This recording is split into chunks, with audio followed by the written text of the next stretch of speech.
150 horsepower right there.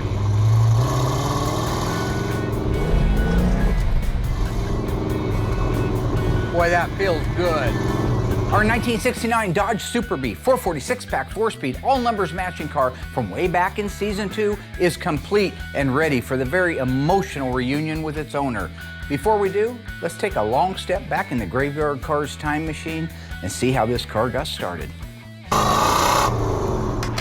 They're coming to get you, Barbara.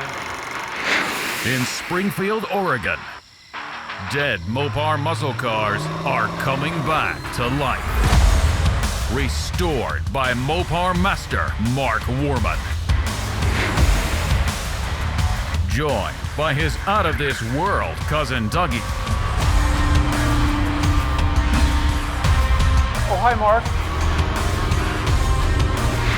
His apprentice and daughter, Alyssa. Whoa, stop. And his childhood best friend, Royal. Mark hates everybody. His protege painter, Will Scott. You got one job. This is Graveyard Carz.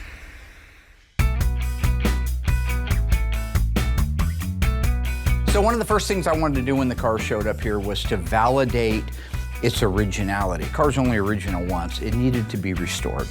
So we had made that decision that we would restore it, documenting the things that are on the car that would help us in the future restore cars correctly, or other people out there in the world that are doing a 69 A12 car, is very, very important. So therefore I took the camera guys and said, you're here until I'm done.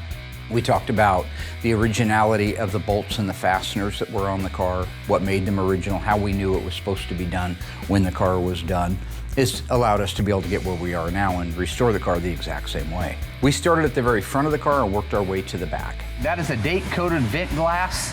Has the original PPG logo here, the Chrysler logo here, the date code here, and the tint or no tint down there in the corner. I've got an original Bumblebee stripe on a 69.5 A12 car. It's a very, very rare situation. So the factory may have said, I want 1 inch reveal on this side and 1 inch reveal on that side, but it's a human being doing it. So when he did this car, he's got 1 1/4 inch over here and 3/4 of an inch of reveal over here. I duplicate that. I want this car to look exactly the way it looked when it rolled off the assembly line. We talked about the fiberglass lift-off hood.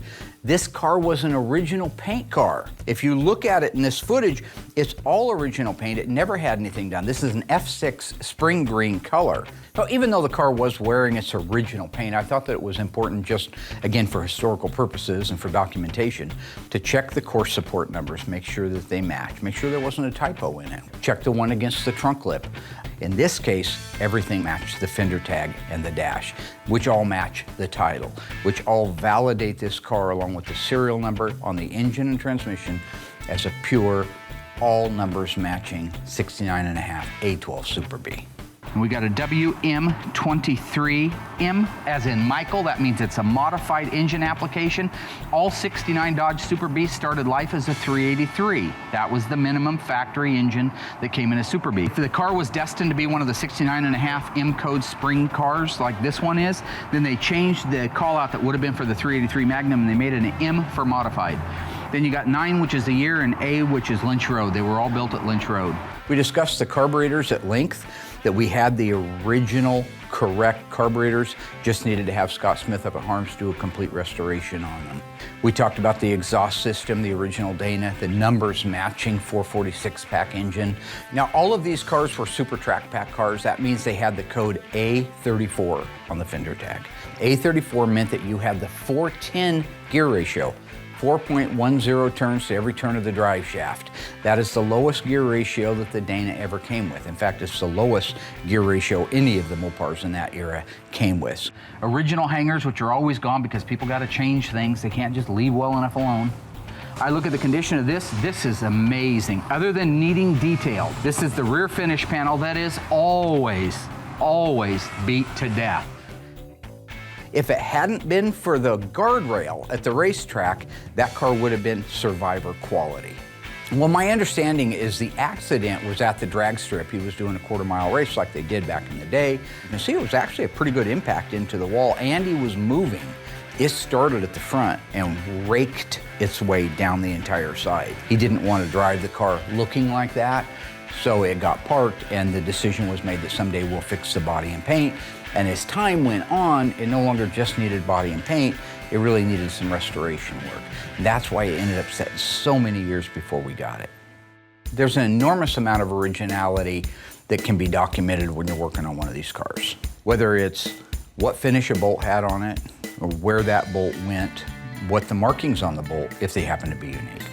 If you look under the hood, the originality on this car was unbelievable. Now the motor had been taken out and just set back in there, but all of the fasteners, the bolts that held the fenders in place to the aprons, those were all there. So we could document paint runs if there were, for example, under the hood, runs all over in the paint. You know, that quality there, them runs they're put in there at the factory, you know. There's nothing I can do about that. Fargo.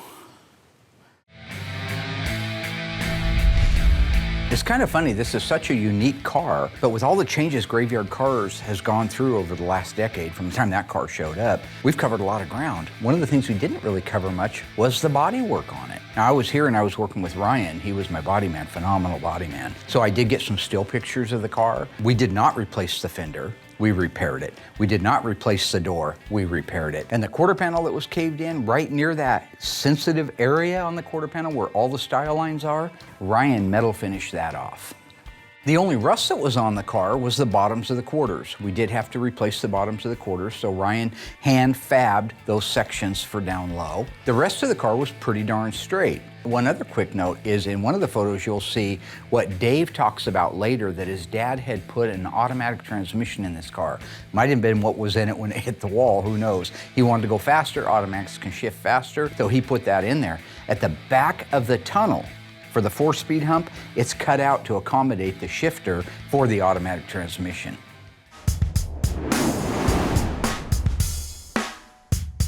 Right after the metal work was done, it got all the straightening done to it where it was ready for its first primer. Will has followed this car through and done a great job with it. He knows that the F6 is very, very difficult. It's a light green, it's gonna be transparent, it's gonna show underlying scratches. So his job up to where we are now has been crucial, and he's come through really nicely.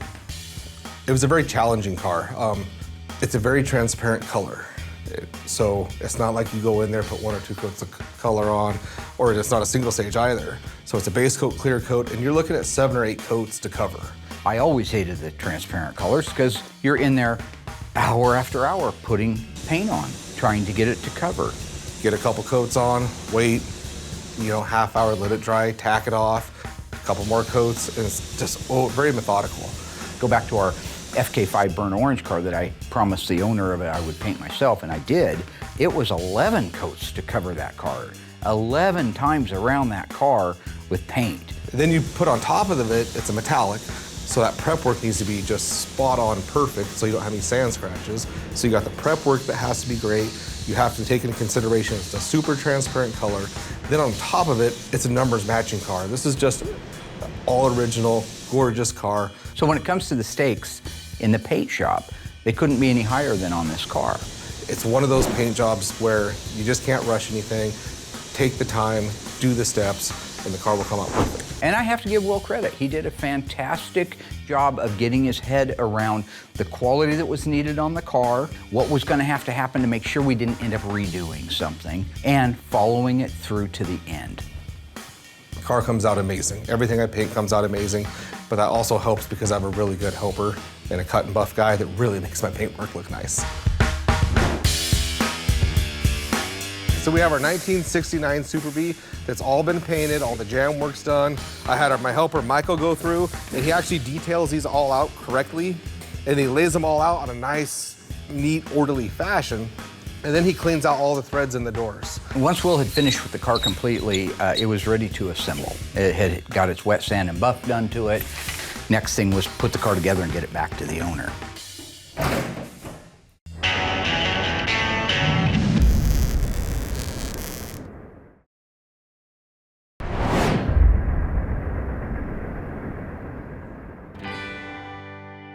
Now, once that car came back over to the assembly shop and was ready to get put together, I took some time with Alyssa, if you guys remember, back in earlier season, because she is a new QC person, and walked around it with her, showing her what I would look for.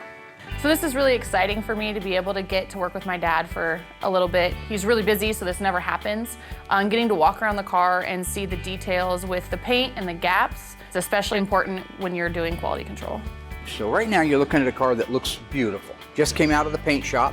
Theoretically, Should be perfect. no, there's no such thing as perfect. Oh, so what I really found interesting was my dad talking about color flop. This enigma of color flop, how you could paint a fender and a door out of the same can, but if you didn't paint them at the same time and you hung them on the car and you stand off to the side, one might look darker than the other one.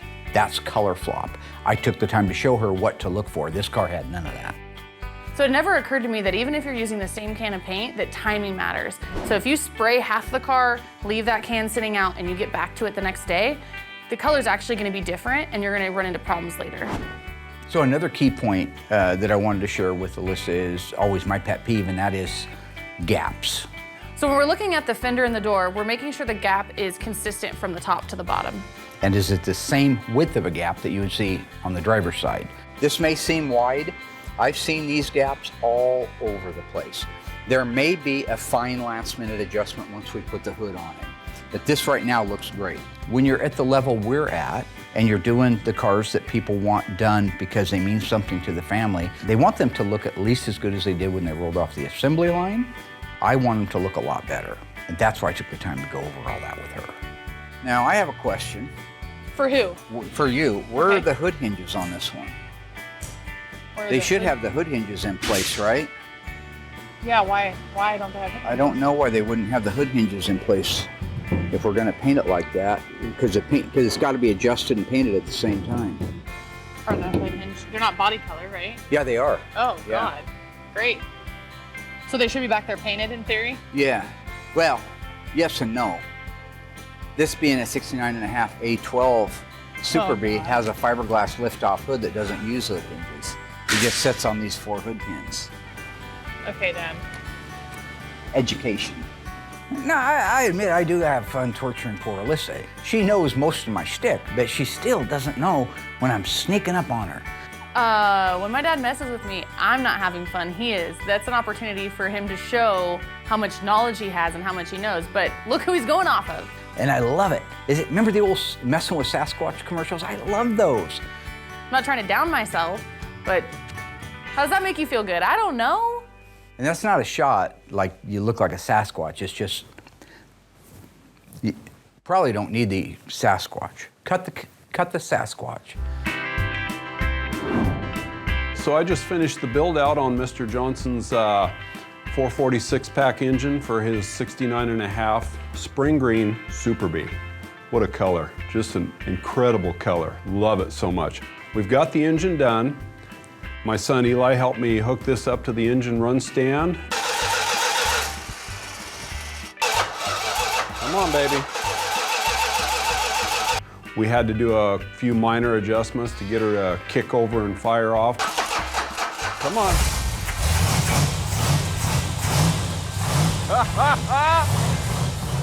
But after that, just fired up, ran beautiful. We just went ahead and set the timing. And now we're ready to install it in the car. So on the 69.5 Carz, they made 826 of them exactly like this. That means 446 pack. The 5th digit of the VIN is an M. So we're walking around the Super B and my dad's quizzing me on what options came with the A12. What's the M stand for? You did I the forgot research. that one. Oh, okay, you forgot that one. That's That one. modified, yeah, special order 440. What else? Special package. No, that's not what the M means. It's more special. money and for money. Not in this case. No. What are you guaranteed with an A12 car that you wouldn't get with a regular Super B? 446 pack. 446 pack, that's right, that's right. That you get the big engine. Yeah, of course I know what a 446 pack is. And the brake horsepower rating on the 446 pack is? Does anybody even really know that? Well, I do. It's 390. Oh, Well, that's a good start. You did good. Do that at home with your kids, too. It's fun. so A12 69 engine conversion package 440. Engine conversion package 440. This is what this is. 3 2-barrel carb. 3 2-barrel carburetors right here, folks. Uno, dos, tres. How many CFM on those 3 carburetors? 383. Yeah, Something like that. 1,350. It doesn't make me feel bad or anything. I mean, that's just kind of how we play off each other. See, my generation, we have Google. Yeah. I don't well, really have to that's keep it why all your up here. generation are idiots. Okay, good talk. Nobody at home probably knows either. That's why we have Google. That's why we have these resources. This is a replica of the original fuel pump. The correct heater hoses, a replica of the original factory hose. Again, got it from our friends at OER. I'm sure it's frustrating for him that he has this all in his head and he's repeated it to me 100 times. But that's just not the way that my brain works. Correct radiator hose, upper, with the part number on it. This is a correct replica of the original fan belt from 1969. That's the kind of detail we go into here. I appreciate him still taking the time and going over things, and I don't mind that he does it in a joking way.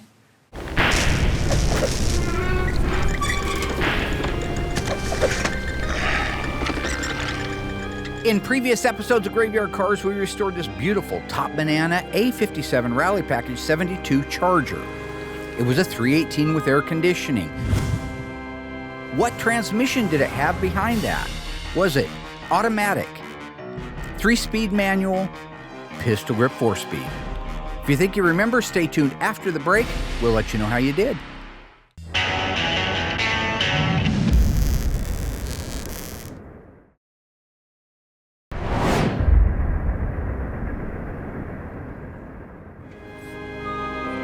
All right, folks, welcome back. How'd you do on that one? You remembering this car? What transmission was behind that 318? If you said automatic, congratulations, you are correct. It was a console shift automatic. However, 3-speed and 4-speed were both available. In addition to the powertrain, this was a full-blown, real-life A53 rally car with all the whistles and bells. It had a canopy vinyl top on it, rally doors, air conditioning, rally instrument cluster. This car was loaded. You got dual exhaust all the way out the back with tips.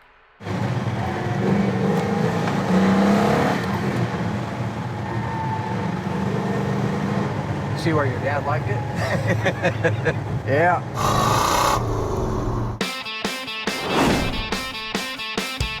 I know that most of you have seen us put in lots of drivetrains, and this one was just as easy as they normally are. They're not that way by accident. It's repetition, number one. Number two, a system. So that means that the very first thing that we install is the rear axle assembly with the leaf springs on it. This unit is held in place at the front with a leaf spring hanger and nuts. They're kept style nuts. At the back, it's a shackle. So the shackle goes into the car, has the nuts put on the shackle. At the front, you tighten down the Kep's nuts that hold the spring hangers. Then you can connect the shocks. We always have the shocks hanging inside the car so that when the axle's in it and it goes up into place, you can put the shocks on it. All of those things make up the rear axle assembly, which offer the counterweight that we're looking for before we install that probably close to 1,000-pound front engine, transmission, suspension setup. This is exactly how the factory did it. I don't know that they did it in the same sequence, I doubt it, but this is the basic way that they did it. Except back then, I believe they lifted the engine up into the car and the car may have moved down on top of it at the same time. In our case, the car is stationary on the bin pack lift. We raise the K-member with the transmission and cross member up into place, line it up in the holes with the frame rails, and install the K-member bolts. Once the bolts are in the front, you can go to the transmission cross member. Put the bolts in it, tighten everything down, put the natural weight of everything on the drivetrain in the car, and then begin building out all the peripheral parts. Upper control arms get put into place with the adjustable cams. All right, so how this works is if you want to set the upper control arm alignment when you're down at the alignment shop, you're going to set the caster and the camber. And the way you're going to do that, you're going to put a wrench on this right here. And when you move it, watch this control arm. See that control arm going in and out? That's how you set the alignment. The back one does the exact same thing. Once you have all those pieces in, you can install the drive shaft and you have a front to back drivetrain, at least down low. Up high, you'll still have to make all your connections, put your radiator in, upper hoses, lower hoses, and all that. But for now, from a drivetrain standpoint, those are the steps. The thing that is the cherry on top of the float is the wheels and tires. In this case, Dave really wanted Kragers on it. His dad had Kragers on it way, way back in the day. So we were able to put 15.8 Kragers in the back, 15.7s in the front. My dad never wants to make anything easy. We have a lift. We could lower the car and put the wheels on, but you know, that's not how he wants to do it. Good, good, good, good. Excellent. 275, 60, 15 in the rear, 245, 60, 15 in the front. And set that thing down. Look at that car, stand back, and that is why I love Kragers. That is why I had them on my car when I was a kid. I'm 58 years old now, I was 18 years old then, and I love them every bit as much. In the case of all of our cars, and our work and our flow, we try to evolve as a shop. The way we do things now might be a little bit different than the way we did them 10 years ago, 20 years ago, 30 years ago. With vendors making products now that are as good or better in some cases than the factory, it really makes us look better in the end. So if you remember, we talked about the exhaust system. The ECS exhaust system on that car is a beautiful duplicate of the factory, right down to every marking. Every step, I took time and showed Justin what to look for on this. He went out back after that, looked at an original exhaust system and compared it, and absolutely agreed it is a factory system. So that's an evolution for graveyard cars. The carpet system that we also get from ECS is all laid out. There's no wrinkles in it because it came in a big flat box. It didn't come all wadded up, which we did for years, that's all we had. But time is money. So the time it takes you to pull that out and steam it and make it fit like it's supposed to, and sometimes it does, sometimes it doesn't. We're not interior people, we're not upholsterers, so we do the best that we can. But when it comes like that in a box and flat, all you do is put it in there, work your inside corners a little bit with the steam, and you are done. Those are the things that we're talking about, whether it's the Krager wheels, whether it's the 1010 tires, whether it's the exhaust system from ECS, whether it's the Classic Industries interior, the PPG paint, and I know I'm dropping a lot of names and people hate that, but those are the ways that we produce cars that look like the one you're looking at right now. Same thing for the radiator. This was a replica built by Glenray Radiators of the original 2949 054. This is going back in time and building and creating a radiator that has more capacity in it, more flow, will keep the engine running much cooler than the factory one did. And when you're putting a car together that you've got a lot of money in, trust me folks, a lot of cash, you don't want it overheating.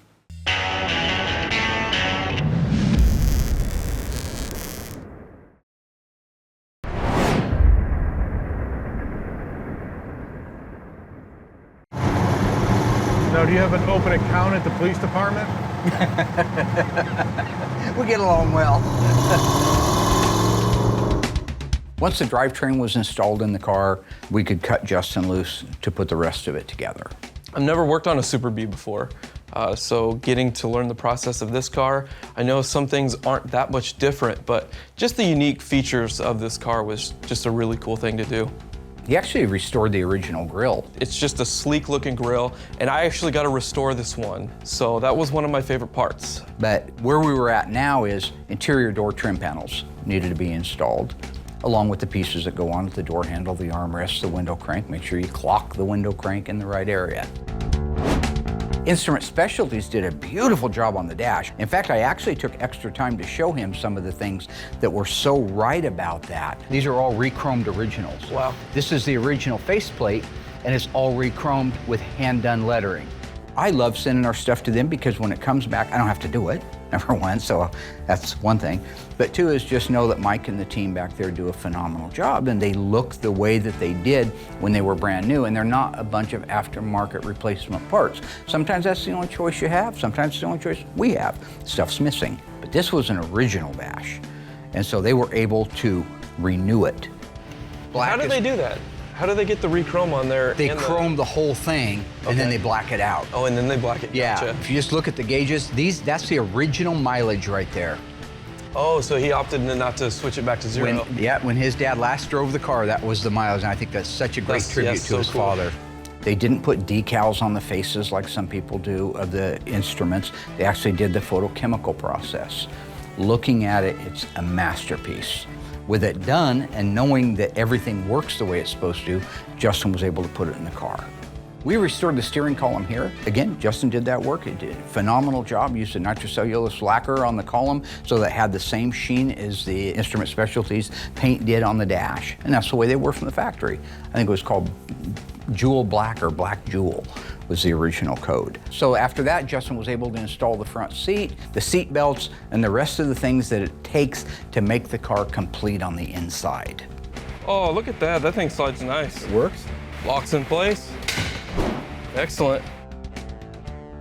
Under the hood was just a put together. So you have your windshield washer reservoir, your brake master cylinder, your brake lines, make the connection at the front shocks, install the radiator, upper radiator hose, lower radiator hose, heater hoses, the brackets, the provisions on the insides of the aprons to hold the positive battery cable and the lower brake line.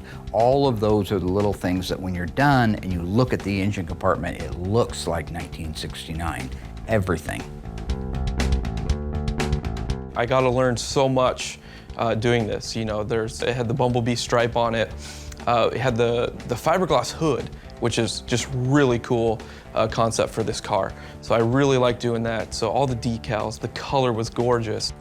I completely love this car. I love the color, I love the stance. You look at all that green, you're like, wow, that's gorgeous. But then you take a flat black hood and it just sets the car off even more. I know that we talked about the shift ball in this car in a previous season, but since some of you may be watching it now and ready to crucify me on the internet, I'd like to point out the white shift ball is not factory, it's not correct. And so the reason the white ball is in there and not the factory wood grain one is because Dave's father had that in the car when he used to race it back in the day before he put the automatic in it. So a lot of times, if you go back to like Kimberly Cook's 1970 Barracuda, I handed her the unrestored original steering wheel because that's the one that her dad had held for many years as he was driving it. Other cars, I've left the original brake pedal pad in it, the window cranks, things that had that DNA from that original owner that I know means something, because you can always replace that, Paul. Take it off, order one from Classic Industries, put it on. But that's the original one. And I always look at things, how would I want to do it if it was mine? That's one of the touches that I think I would really like.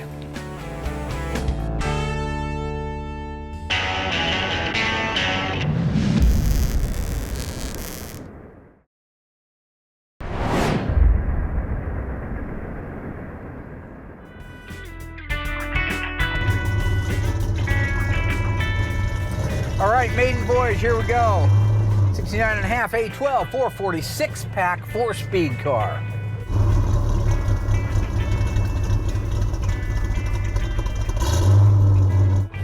Feels good so far. That's first gear. My buddy Jamie Passon built this transmission and it feels great. Handles great, no squeaks, that's good. No rattles. For a big old muscle car, not bad at all, not bad at all. I certainly know that as I get older, I get more nostalgic. And I've always been a little bit that way, but Mom passed away about 3 years ago, and I find myself being more like her. Back when she was like that, I'd say, what are you doing? One time through, man, forget all that stuff. And now I'm living back in the past in a lot of things. And I know people my age are probably doing the same thing. Go back to your old hometown. Of course, I still live in mine.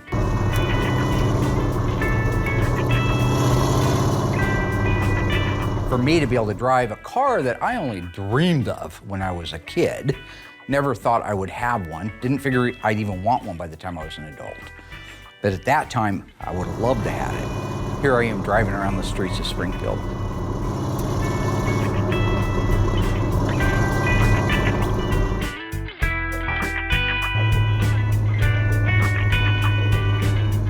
It's manual steering, it's miserable. But it was born to boogie. Here I am driving around the streets of Springfield by the old mill that I used to walk down to when I was a little kid. Right after my dad passed away, I was about 13 and a half. My neighbor, Ron Ackerman, showed me how to build these little birdhouses out of remnants, shake remnants. And so we'd walk down to that little mill that you see me driving around and pick up the scraps, you could have them for free, and walk all the way back over to 14th Street. And we'd build little birdhouses, and we'd take them to the Saturday market and sell it to make some Bunsen burners, nice little earners. Those are the memories that just are ingrained in me, that make me the person I am today. and make me appreciate the fact that I am living this incredible dream.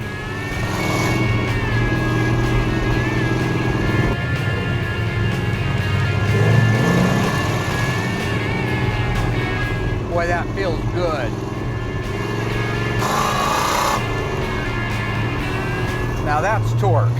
390 horsepower right there, 1,350 CFM, carburetors opening up. That felt amazing. Dream personified. It doesn't get any better than this. I get to work with all the people that I love and care about. I get to work on the cars that I love and care about. I get to share that with my family now that I love and care about. And I get to share it with, millions of people around the world. And so when you see me driving up and down and doing my shtick and probably trying to make people laugh, just know that inside my heart is full. And there's not much more you could ask for as a businessman, as a father, as a husband. And I got 2 new puppies too, Bailey and Lily. So it's actually a father again. They're pretty adorable. One's a purebred, 3 degrees, all right? AKC, CCC, DCC. But it's not important, it's not part of the story.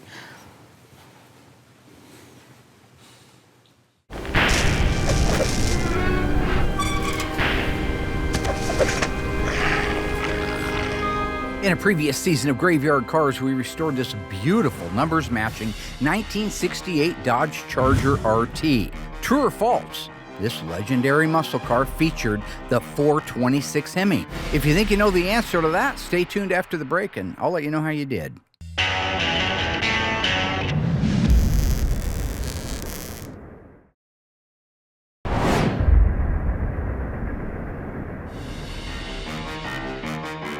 All right, folks, welcome back. How'd you do on that one? Was our 68 Charger MM1 turbine bronze a factory 426 Hemi car? If you said false, congratulations, you watched the show. This car did not feature a Hemi, unfortunately, but it did have the original 440 Magnum, 375 horsepower. In addition to that, it used a console shift automatic transmission, white bumblebee stripe, matching white interior, and of course, was MM1 turbine bronze metallic. Watching Mark do his driving footage in his videos of his car going down the road, I love it. It's definitely in my top 5. But what really sets it over the top is when you have a great guy that the car's going to. My name is Dave Johnson. I'm from Syracuse, New York. My dad purchased a Super Bee in early 1970. He bought it pre-owned. The gentleman owned it for just a brief amount of time. I think he bought this car. It scared him. He took it to a Chevy dealership, and the story is a guy bought a Camaro instead. So some of these cars have been here too long. This is one of them. What he got at the end result is an all-original, meticulously restored car that nobody else is going to do better at. So while it takes a little bit longer, he gets that car and it's worth the wait. It's all worth it. It's absolutely worth it. I'd do it again. It still hasn't clicked. I came up today, I got here and I saw it just sitting there, and it's hard to think that it's my car or it's my dad's car and it's done. I've known this car to be in an unrepaired state longer than I remember it being in a repaired state. So I've always used to seeing it just stored away and just tucked away in hibernation. It's kind of the way I remember it most. So very few memories of it actually in a running state. Those memories I have are good, but usually it's kind of like the elephant in the room. This is like a brother to me. It's like a family member. It's been around ever since I was young. It was around. When I turned 8, I moved to England and lived over there for a number of years. But before that, I was always around Mopars. Tons of them. My dad, this is one of 5 A12 cars my dad owned. 4 Super Bees, 1 Roadrunner, at least 3 to 4 Hemi cars that I know of. Factory Hemi super stock cars, A990 cars. The car that he started racing after this one was a factory aluminum front end 64 Plymouth with a 426 stage 3 race wedge in it. Things were real tough for my dad towards the last few years. He had a lot of challenges, a lot of financial things were piling up. He would be able to solve all his problems with one phone call to sell that car. He let all the other ones go, but not that one. Good old manual steering, right? Yep. One of the things I was hoping for this whole time in the back of my mind, knowing that we were going to be done in the middle of winter with this car, is that we'd have a nice day. And we were really blessed to have a beautiful day that Dave and I could go out and drive the car. This was the first time he'd been in that car since he was a little kid, and he actually never drove it. So the fact that when you see him driving it, that's the first time he's ever driven the car himself. What a wonderful, wonderful day. One of the things that I do remember about this car when I was a kid is my dad would work on it constantly. Me and him would ride up into the highway, and he'd all of a sudden just come to a stop. And then that's when I knew things were gonna get nuts. And he'd just gun this car, and it would just take off and launch me in the back seat. That's when I knew this car was something quite different. 1981 was the last time the car was driving, and I was in the car that night with him. And then it was parked after that.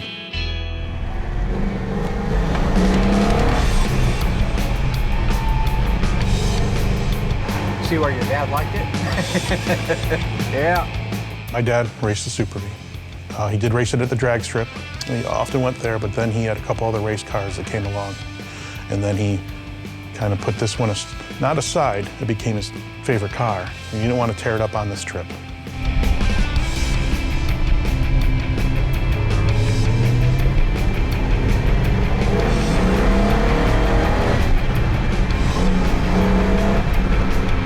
This car is originally a 4-speed car, but he did turn it into an automatic.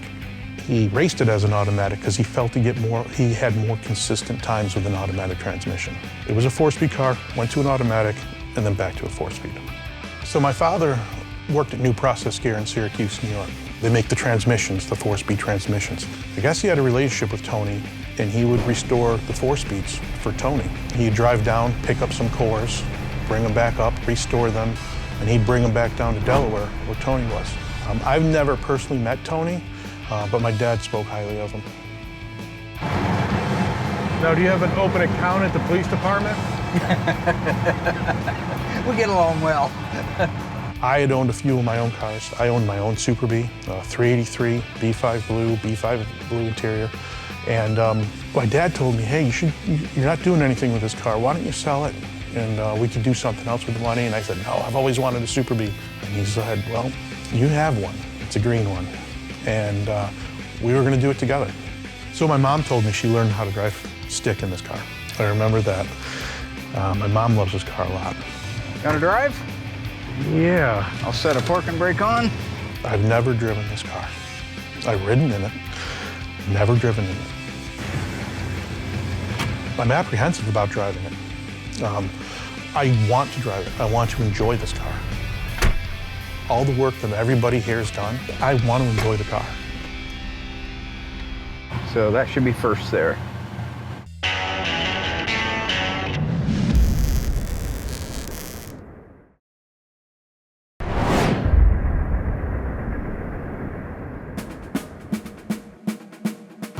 Yeah, nice, good job. So you never drove this car? No, engine. This is the first time you've driven your dad's car? Well, I left for England in 1984. Okay. The engine was in it. When I got back, it wasn't. I'm just gonna have to get used to it. I've never had anything like this. I've had muscle cars, I've had Mopars. Never had something like this. Nah, nothing close to this. Yeah, nowhere. This is what I mean. It feels so solid. Like a lot of times we got to go through a bunch of stuff, finding rattles here and squeaks. This one feels good. I looked into a lot of the people locally to help with the restoration of the car. I subscribed to Mopar Collector's Guide, and I saw the issue with Graveyard Carz on it. Just on a whim, I said, I'm gonna email these guys. And within less than 24 hours, I'm at work and my phone rings, and it's Mark Warman. My dad was like Mark in a lot of ways. I mean, he was about originality. If there was a paint drip on a car, he would photograph it and duplicate it on the restoration. I don't know what my dad would think. Looking at the end result, I'm confident he'd be very pleased.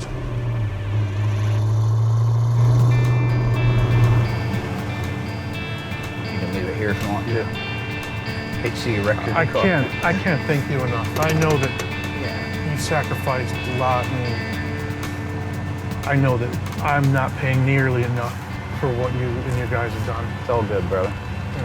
You know, the fact that you care like that is what matters to me. I love what I do, and I love the people and I love the cars. I hate that it's a business. Because that's the end of it that always ends up sucking.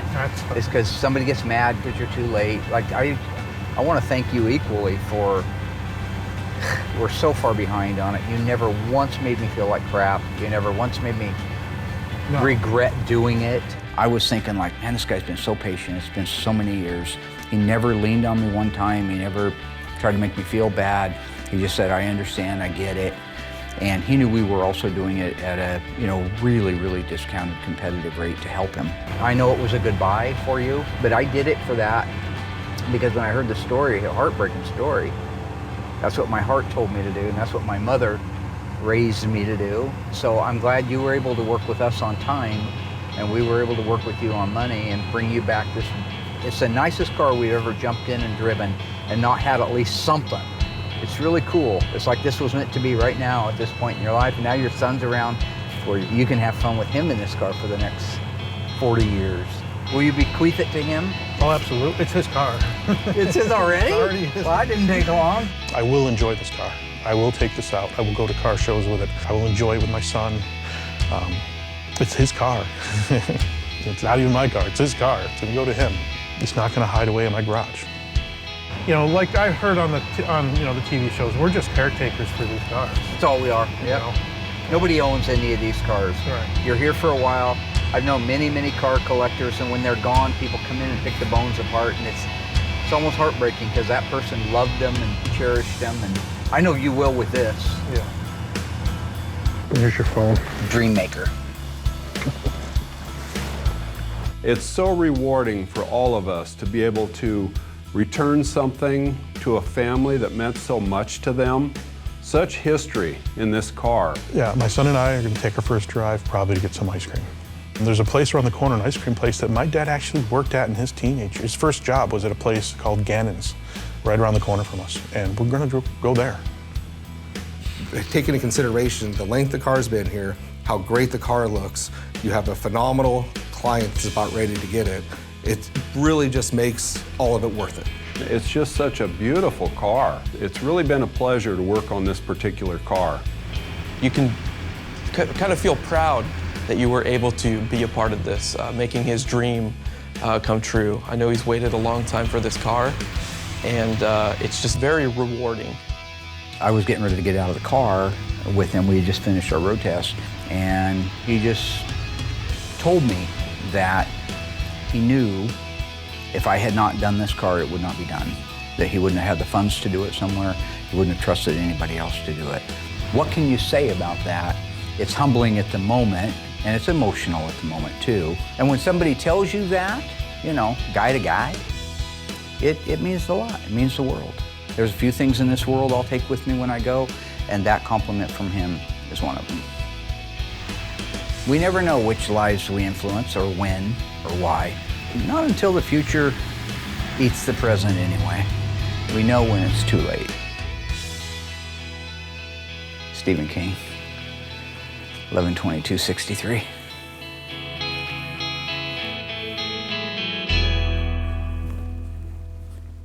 Words of wisdom, Lloyd. Words of wisdom.